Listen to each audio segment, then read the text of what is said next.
A very good evening to you and welcome to Rwanda Television News. My name is Sam Kalisa. And I'm Fiona Mbabazi. And of course, as we begin this night's edition, let us tell you and inform you that this afternoon at Village Rugwiro, President Paul Kagame received Joseph Borrell Fonteles, High Representative of the EU for the Foreign Affairs and Vice President of the EU Commission, and his delegation who are in Rwanda for the EU Ministerial meeting. And moving ahead, provincial governors from Rwanda have met with their Burundian counterparts and agreed to work together to fight terrorist organizations that may seek to destabilize security in both countries. The meeting at the Nemba border post brought together the Rwandan governors of the eastern and southern provinces together with the Burundian governors of the provinces of Kirundo and Muyinga. Both sides agreed on adopting measures to bolster security along their shared border. We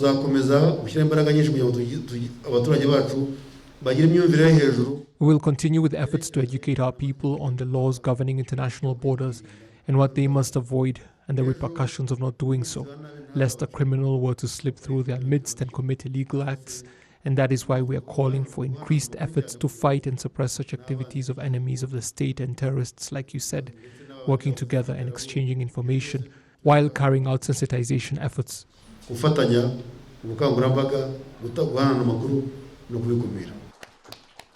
Burundian delegation also expressed its willingness to cooperate in the fight against cross-border crimes. You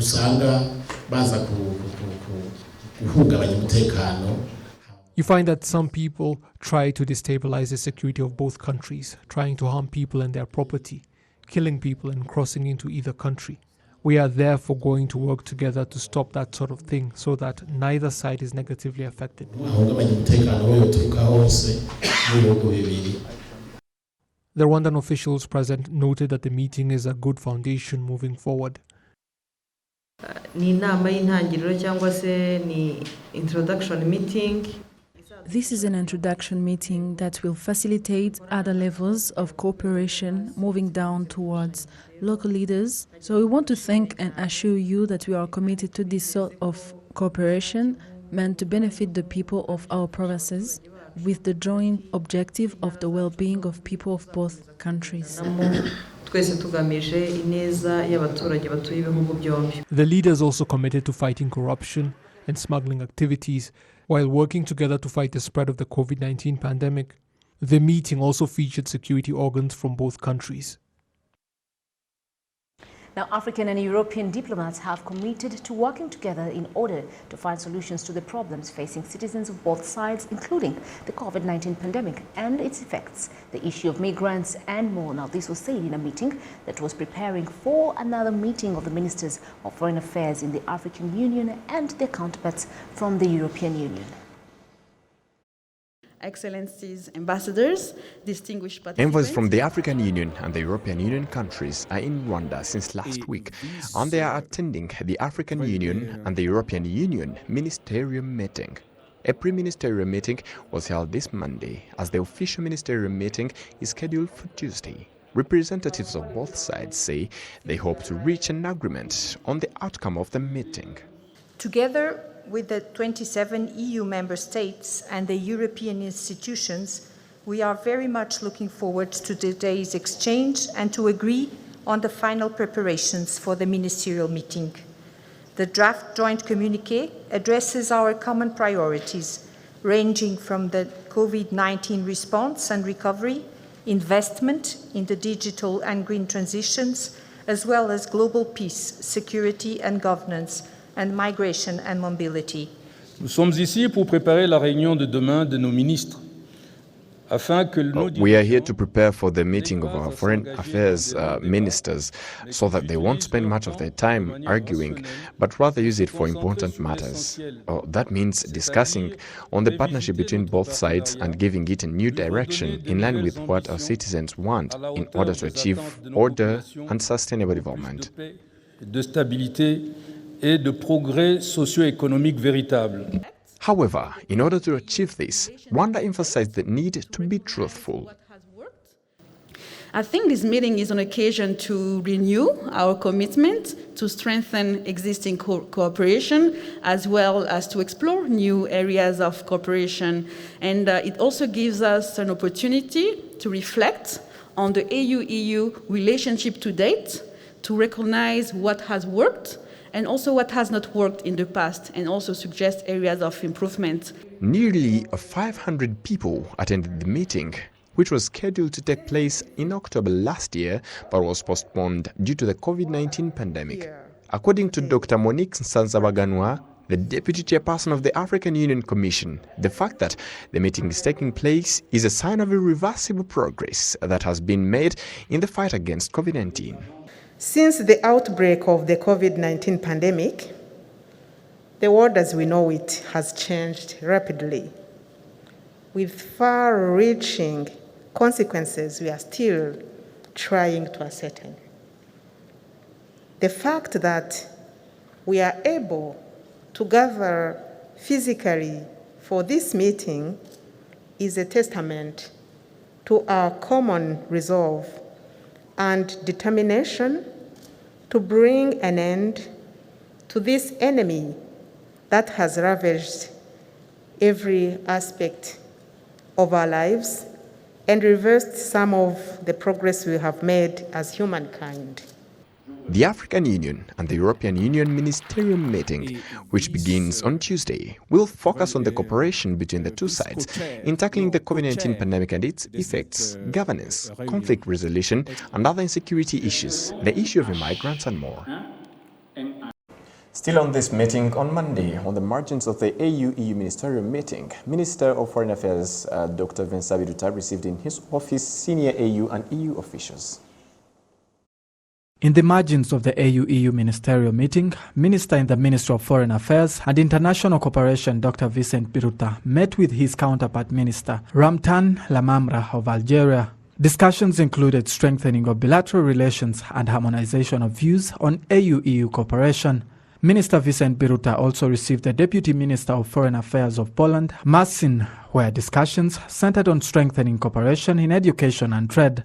The two countries enjoy strong bilateral relations, and this year, Poland issued 1,200 visas to Rwandan students who are going to continue their studies. Rwanda also opened an embassy in Poland. Minister Marcin noted that his government is looking into ways to make it easier for Rwandans to get a visa as opposed to going to Tanzania to apply for one. We are still covering Rwanda from Tanzania. Our ambassador is placed in Dar es Salaam, but there is already a decision to expand our diplomatic presence in Africa, and Rwanda is absolutely our priority. So for now, what we are thinking is to open kind of unit of our embassy from Tanzania. A couple of diplomats could be sent to Kigali in order to, again, to intensify our political dialogue, but also to tackle this visa problem. So I hope that in the months to come, the queue for the Polish visa will be much shorter. We are working on that, and that's what I'm informed Mr. Birut about. Poland says it will provide Rwanda with more than 300,000 AstraZeneca COVID vaccines by the end of 2021. Other guests who spoke to Foreign Minister Vincent Biruta included the Ministers of Foreign Affairs of the Czech Republic and Romania. Slovak ambassador to Rwanda, Katarina Lelignova, also presented her credentials. He also received Ambassador Jean-Leon Ngando Ilunga, Special Envoy of the President of the Democratic Republic of Congo to the African Union. The European Investment Bank, EIB, has signed an agreement with the government of Rwanda and commercial banks to provide a total of £95 million loan to help build the national laboratory and to help commercial banks to provide financial services to the private sector that was hit hard by the effects of the COVID-19 pandemic. Martina Abera with more. Mukanda Isenga Clementine is one of the young people who continue to thrive in the industrial sector. Based on the advocacy, she has found support for her idea through the Youth Connect initiative. She says she is planning to expand her projects and start to export her products to international markets. I want to grow to a level where I can help others. It is something I have started, and as you can see, I'm on the right track. I want to have the #1 wine manufacturing factory. However, as the country and the world still face the effects of the COVID-19 pandemic, Clementine, like everyone else, was affected. Visiting her winemaking factory, it is hard to believe that it used to employ more than 20 workers.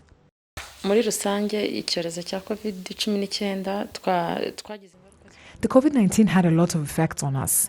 Even the labor we used before, plus our proactivity, it all reduced. Before the COVID-19 pandemic, I was employing 28 people, but I remained with only 8.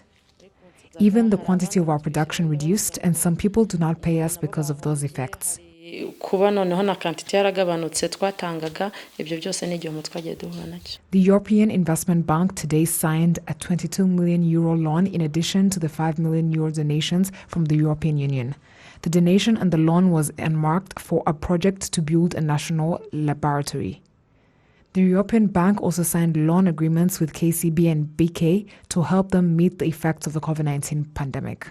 After the emergence of COVID-19 in Rwanda in March 2020, as part of economic recovery plan, the government of Rwanda established an economic recovery fund to support businesses that were adversely affected by COVID-19 with an initial fund of $100 million.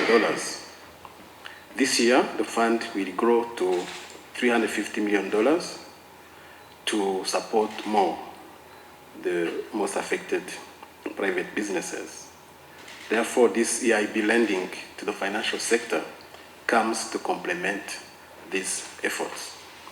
Furthermore, the financing of the National Laboratory Project is in line with our Economic Recovery Plan Priority 1, focusing on containment of the pandemic and the strengthening of the health system, such as health infrastructure, human resource for health, and health information systems.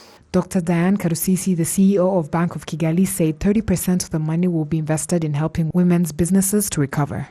So this whole facility, the 40 million euros that we are signing today, is dedicated to supporting the SME sector. The component is completely dedicated to businesses, private businesses, that are either owned by women, managed by women, or in general that impact positively on gender equality. To strengthen our capacity to support financing that is impacting positively on gender equality. The loan by the European Investment Bank to the Bank of Kigali and commercial banks will be paid in 7 years period and in the local currency, which these banks say is an opportunity for them. Martina Abera, RTV News. Thank you, Martina. Now, 480 local residents in 32 groups in Bugesera district of the eastern province of Rwanda, comprised of both genocide survivors and perpetrators, have concluded 15-week training on unity and reconciliation. In 1994, Ezekiel Habinshuti led raids on Tutsi homes, raping, looting and killing. He served 10 years in prison for his role in the crimes his groups committed. Agnes Nibizi lost most of her 20 family members because of those raids, with just 4 surviving the terrible atrocities. Both had spent the last 27 years afraid of each other, but not anymore thanks to the 15-week training on unity and reconciliation they have just undergone. Those who have not yet confessed their crimes are still lost, and even if you were to confess, as long as you have not faced the people you wronged, you will find no peace. The first thing you must do is find the courage to face them and ask for forgiveness, showing them you realize the wrongs you committed and that it is better for the country if people live in harmony.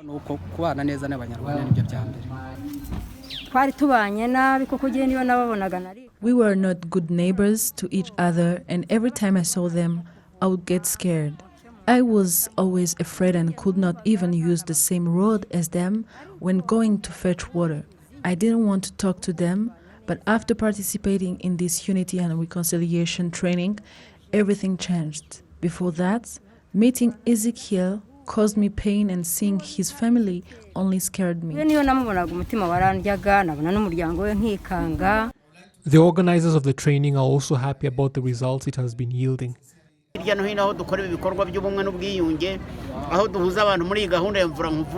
In all areas where we have been holding the training, people are healing themselves of the wounds of the past while building a better future. You can see the results through the testimonies of the participants, the way people are now living in harmony, working together to improve their lives economically. This is a journey that is not yet over, but we are very hopeful. Efforts in this regard have been commended for their effectiveness. And especially from the communities, is that what is necessary for really sustainable healing is the need for mental health and psychosocial support to those who are traumatized by the violence and the legacy of the violence, together with societal healing and reconciliation work, together with efforts to build economic independence and livelihoods. And when we're able to do the three approaches together, it lifts the entire community and helps them to move forward. The international community has continued to express regret for doing nothing to stop the genocide that was perpetrated against the Tutsi back in 1994 and commends Rwandans for having the courage to reconcile among themselves in the years since, promoting unity instead of hate. To forgive for such atrocities must be very difficult. I'm coming from a country, Spain, who suffered an awful civil war many years ago, and people still look at the other, thinking on the past and blaming each other for what happened. But we cannot build a future by blaming each other for what happened in the past. As to win the battle against the devil that all of us has in our soul. I know that hundreds of thousands of people from Rwanda are still traumatized by that awful experience of the genocide. Provincial authorities in the east of the country have noted on the effectiveness of the training in Bugesera district and stated that it should spread to other districts of the province permanently. The families that have concluded the training have also been provided with beekeeping equipment worth more than 5 million Rwandan francs. Now, this Monday, Kigali hosted a high-level business and investment breakfast meeting ahead of the 5th East African Community Youth Leadership Summit that is aimed at convening leading private sector institutions and individuals who have obtained Captain of Industry recognition title. Now, the meeting was jointly organized by the Rwanda Private Sector Federation and the East African Business Council, the East African Community, and MSTCDC, which is a training center for the development cooperation through partnership. Derek Muhangi with more.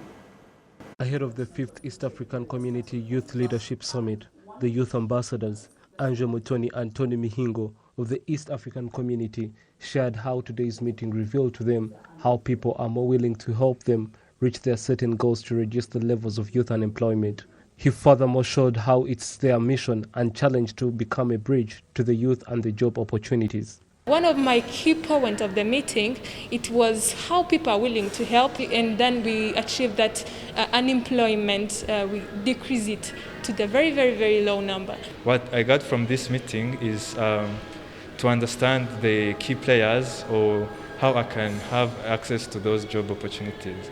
So it's now my mission and challenge to be the bridge that's going to be a gap between the young people and those job opportunities, either by accessing the finance or the right skills that they need to have their projects implemented and executed so that they can support themselves and support the country in general. The Minister of State for East African Community Affairs in the Rwandan Ministry of Foreign Affairs and International Cooperation advises the youth to be active in the business forum and engage in multinational trade. We seem to mindset closure among our youth who are not really active in business, and we want them to really be active. Cross-border business, make money in Kenya, make money in Uganda, make money in Tanzania, and bring that money back home in Rwanda. Additionally, the Executive Director of East African Business Council, John Bosco Kalisa, has also encouraged the youth to join the program and take up the opportunities available. He believes that the youth, especially those in Rwanda and other countries, have the capacity to meet the demand market and its conditions. In sensitizing and encouraging youth to join integration program, not only joining but taking opportunities. Because the youth, especially Rwanda and other countries, they have the prerequisite in terms of meeting the market requirement and market conditions. 60% of East African community's population is comprised of the youth. The talks on Monday were aimed at helping the youth expand their productivity and be internationally cooperative. Derek Muhanji, reporting for RwandaTV. Thank you, Derek. Foster parents in Kayonza district of the Eastern Province say they struggle to register their adopted children and are asking for the legal process to be simplified. In Mukaranji sector, Francois Minani goes to school to pick up his adopted 6-year-old son. The man and his wife adopted the boy back in 2015 after he was rescued from Lake Muhazi. But the adoption process became almost a nightmare for the couple. We were caught off guard when the opportunity presented itself, and at first it was difficult for us to agree on whether or not we wanted to keep the child. But we decided that it would be the right thing to do for him to get a proper upbringing and care for him in a way his biological mother could not.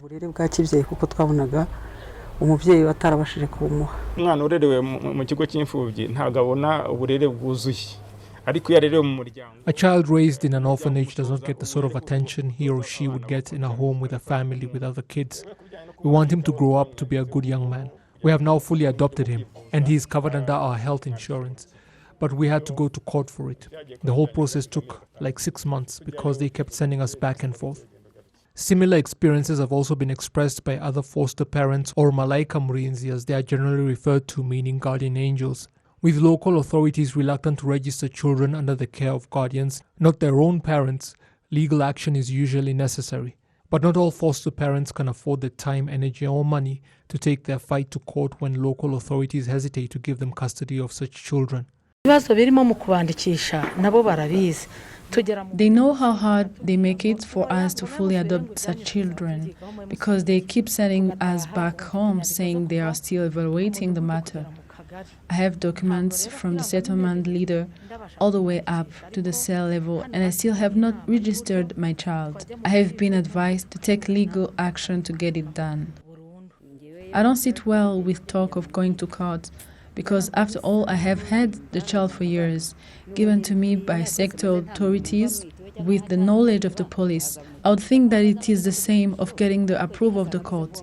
I don't think things will change now that she has started going to school. I cannot afford to go to court, but don't see how anyone can dare to come and take away my child. All we ask is for the authorities to facilitate us foster parents so that our children can be registered and benefit from all the services like everyone else and have a home of their own. They shouldn't make it so hard. Local project volunteers working on such issues say the matter needs to be addressed and that requests have been made. We formally submitted our request and they gave us assurances that something is going to be done so that civil officers can come down to the sites and help register the children. Otherwise, the foster parent must go to court. We contacted the adoption program coordinator at the National Commission of Children, and this is what he had to say. When a person decides to adopt a child, they should be facilitated in every way. But I do not believe a court fee of 10,000 Rwandan francs to get them registered should be a heavy burden. Regardless, we can look into ways of assisting those that need help. Any foster parents that adopted children through our program can go to our offices for help because we have one posted in all districts to help with the legal proceedings. Those having problems should come to us directly. The National Commission of Children's Tubarere mu Muryango, or TMM program, was established back in 2013 to facilitate the adoption of orphans from orphanages and into foster homes. The program now largely deals with finding homes for babies abandoned by young mothers who became pregnant and were unable to care for them.